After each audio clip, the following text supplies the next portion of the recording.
사사기 3장 우리 3절로 6절입니다.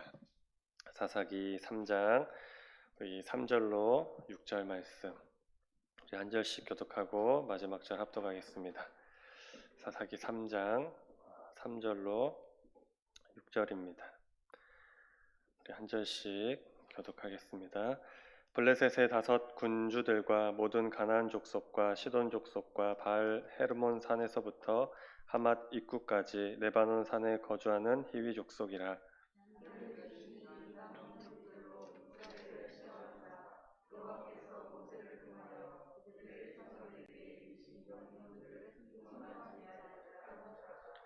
그러므로 이스라엘 자손은 가나안 족속과 헷 족속과 아모리 족속과 브리스 족속과 히위 족속과 여부스 족속 가운데 거주하면서 그들의 딸들을 여자 아내로 삼며 자기 딸들을 그들의 아들에게 주고 또 그들의 신들을 섬겼더라. 아멘. 아멘. 잠시 기도하겠습니다. 주님 감사합니다. 오늘도 좋은 날 우리에게 허락하여 주시고 또 새로운 또 일주일을 또 지내게 하시니 아버지 감사합니다. 주님 한 주간의 삶 가운데 우리 사랑하는 은자의 모든 성도들 한 사람 한 사람 지켜 붙들어 주시고 주님 이 어렵고 힘든 시기를 주님이 주시는 지혜와 또 성령의 인도하심으로 잘 극복하고 이겨낼 수 있도록 주님께서 함께하여 주시옵소서. 주님 모든 상황과 환경을 아시고 인도하시는 주님, 우리가 늘 주님을 기대하고 소망하며 또 주님이 인도하시는 그 길을 밝히 볼 수 있도록 또한 우리 가운데 은혜 베풀어 주시옵소서. 오늘 또 귀한 말씀을 또 함께 나누며 나아갑니다. 주님, 우리에게 주시는 음성 듣게 하여 주시고 또 새 힘으로 고 돌아갈 수 있도록 오늘 하루를 또 힘차게 살아낼 수 있도록 주님께서 함께하여 주옵소서. 감사드리며 예수 그리스도의 이름으로 간절히 기도드립니다. 아멘. 아멘. 할렐루야. 아멘. 오늘도 좋은 날인 줄로 믿습니다. 한 주간 주님의 은혜 가운데 승리하는 우리 사랑하는 새벽 기도자들 다 되기를 축복합니다. 3절을 보면 하나님께서 이스라엘을 시험하시기 위해서 남겨주신 이방 민족들이 언급되고 있습니다. 블레셋의 5 군주들과 모든 가나안 족속과 시돈 족속과 히위 족속이 이스라엘 백성들을 시험하시기 위해서 하나님이 남겨주신 이방의 그런 족속들이었습니다. 그런데 중요한 것은 이들이 멀리 있는 사람들이 아니라는 것이었어요. 이들이 멀리 있는 사람들이 아니었습니다. 다 가나안에 거주하고 있는 사람들이었고 이스라엘 백성들 가까이에 있었습니다. 무슨 말이냐 하면 하나님께서 이스라엘을 시험하는 도구들을 멀리서 택한 것이 아니라 이스라엘의 주변에서 찾으셨고 또 이스라엘 주변에서 택하셨다라는 것입니다. 다시 말하면 하나님이 우리들을 시험하실 때에도 그 도구들을 먼 곳에서 찾는 것이 아니라 가까운 곳에서 택하신다는 것입니다. 가까운 곳에 있는 것을 가지고 우리의 믿음과 우리의 신앙을 확인하시고 시험하신다는 말씀입니다. 그래서 때로는 나의 부모가 또 나의 배우자가 또 자녀가 친구가 우리를 시험하는 도구가 되기도 합니다. 멀리 있는 것들이 아니죠. 또 내 손에 쥐고 있는 명예나 재물과 같은 것들이 우리를 시험하는 도구가 되기도 합니다. 성경 인물 중에 요셉을 우리가 잘 알고 있는데 그 요셉이 당한 시험이 어떻게 보면 대표적인 예가 될 수 있을 것 같습니다. 하나님께서 요셉을 쓰시기 위해서 요셉을 시험하시는데 그와 가까운 형제들을 시험의 도구로 사용하셨습니다. 그리고 노예로 팔려갔을 때도 자신이 섬기는 주인의 안사람, 그러니까 여주인이죠. 여주인을 사용하셔서 요셉을 또한 시험하셨습니다. 또 우리가 또 잘 아는 욥도 마찬가지입니다. 욥이 가지고 있던 많은 재산들과 자랑거리였던 자녀들을 들어서 시험하셨습니다. 그러므로 우리는 우리의 믿음과 신앙을 확인하시기 위한 하나님의 시험이 어떤 기상천외한 경로로 우리에게 올 것이라고 생각해서는 안 됩니다.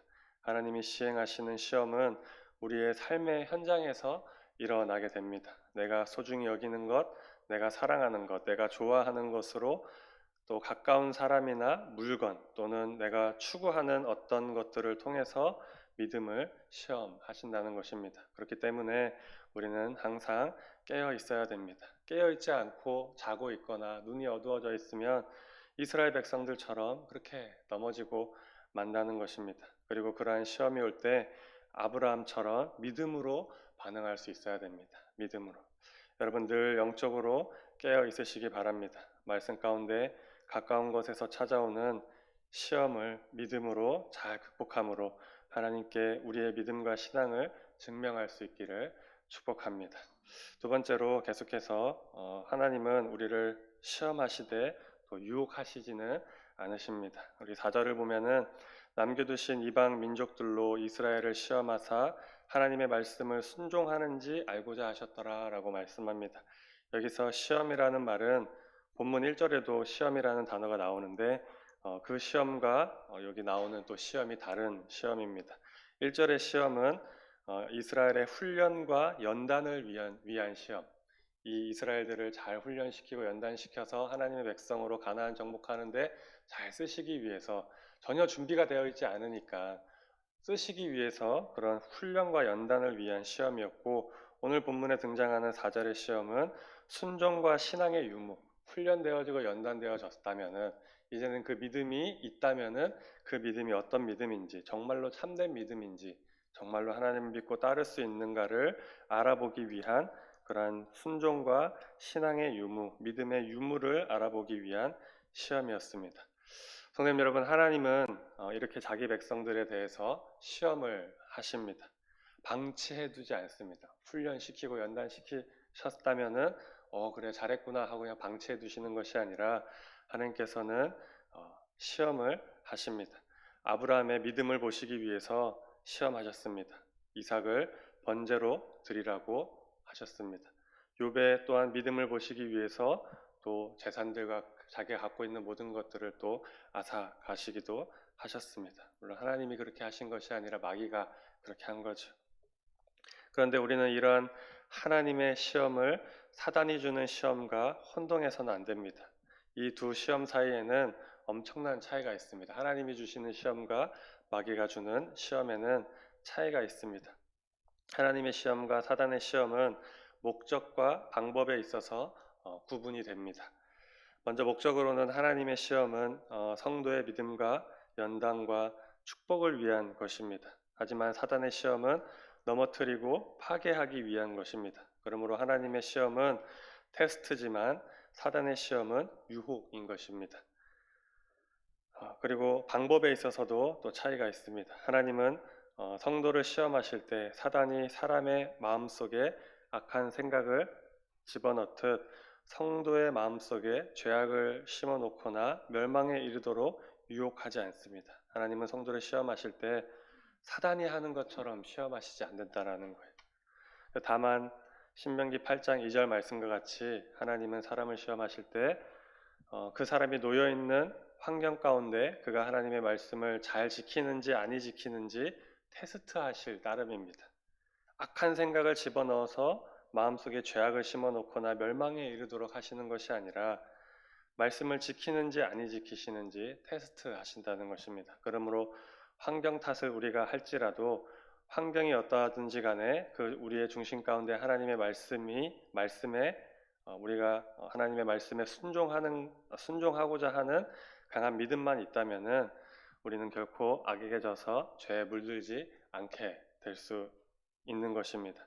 그러므로 우리 사랑하는 성도님 여러분, 우리가 세상의 죄와 유혹 속에 있을 때 결탄코 하나님이 나를 시험하신다고 말해서는 안 되는 것입니다. 하나님은 마귀가 아니시고 마귀처럼 시험하여 우리를 넘어뜨리는 분이 아니시기 때문에 내가 하나님께 시험받고 있다. 마귀에게 시험받는 것처럼 동일하게 내가 하나님께 시험받고 있구나. 내가 하나님의 시험 중에 있구나. 이렇게 표현하거나 말해서는 안 된다는 것입니다. 그래서 야고보는 야고보서 1장 13절에 말씀합니다. 사람이 시험을 받을 때 내가 하나님께 시험을 받는다 하지 말지니 하나님은 악에게 시험을 받지도 아니하시고 친히 아무도 시험하지 아니하시느니라. 아멘.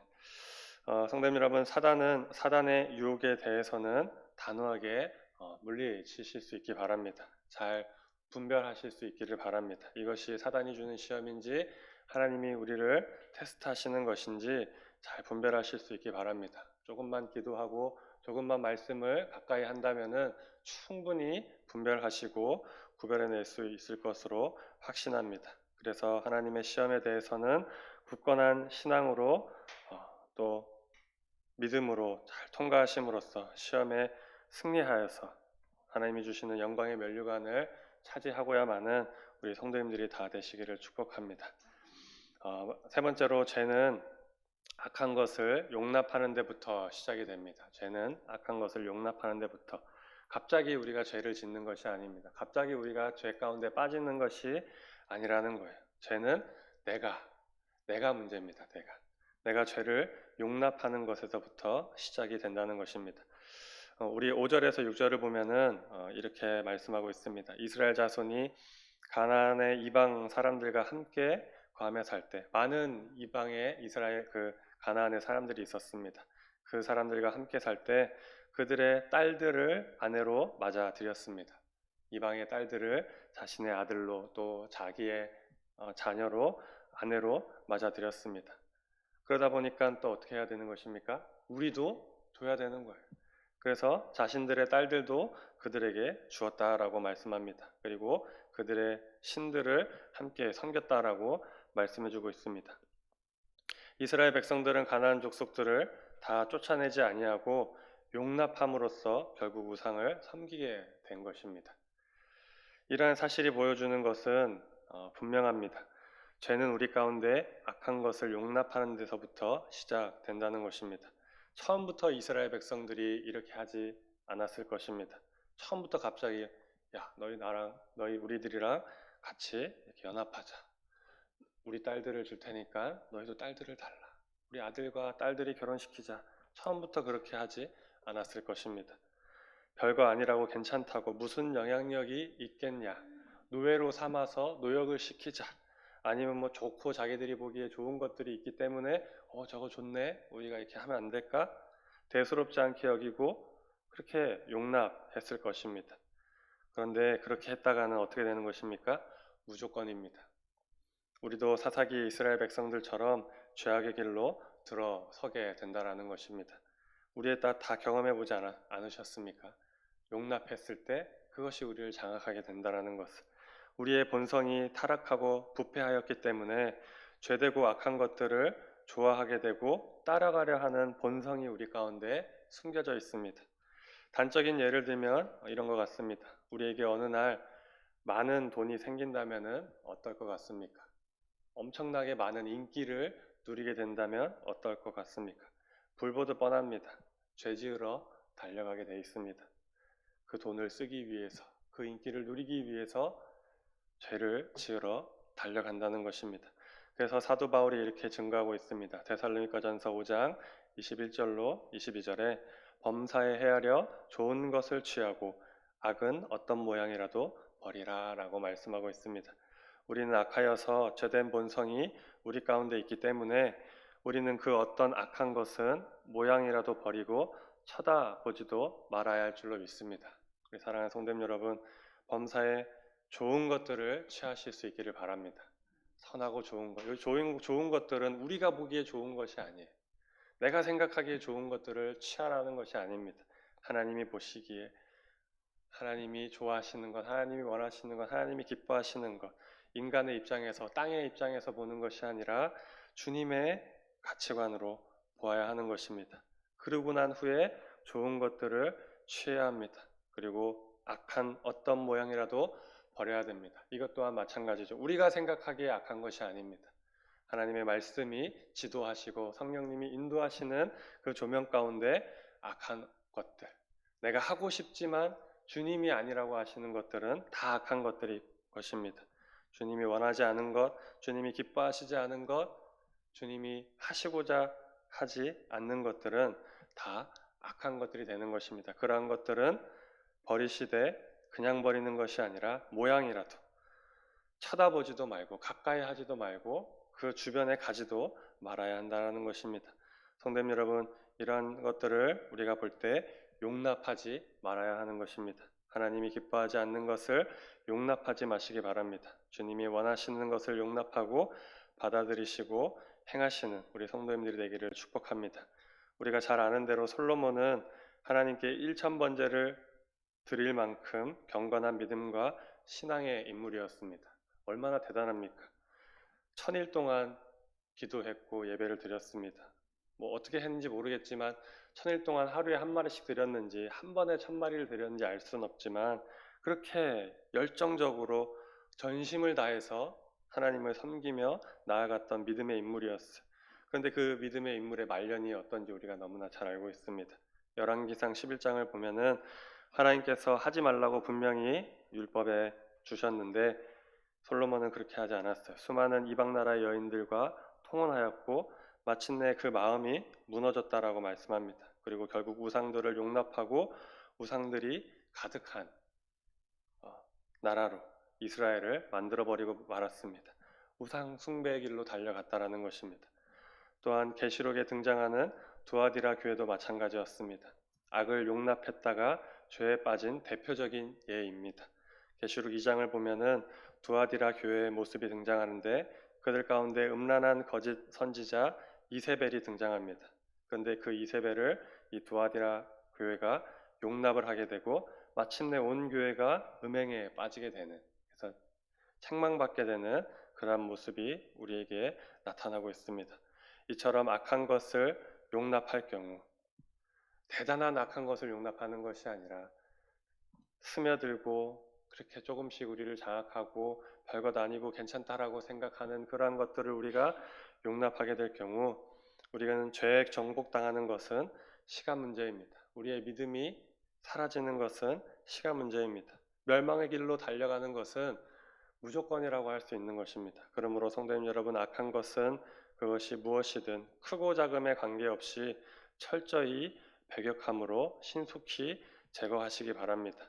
절대로 용납하지 마시기 바랍니다. 마음에 드는 그런 작은 생각들조차도 떠오르신다면 아이고 이거 안 되지 하시면서 그러한 것들을 제거하시고 용납하지 마시기 바랍니다. 왜냐하면 그러한 것들이 그냥 그렇게 지나간다면 우리는 물들게 될 것이고 물들면 정복당하게 된다는 것을 기억하시기 바랍니다.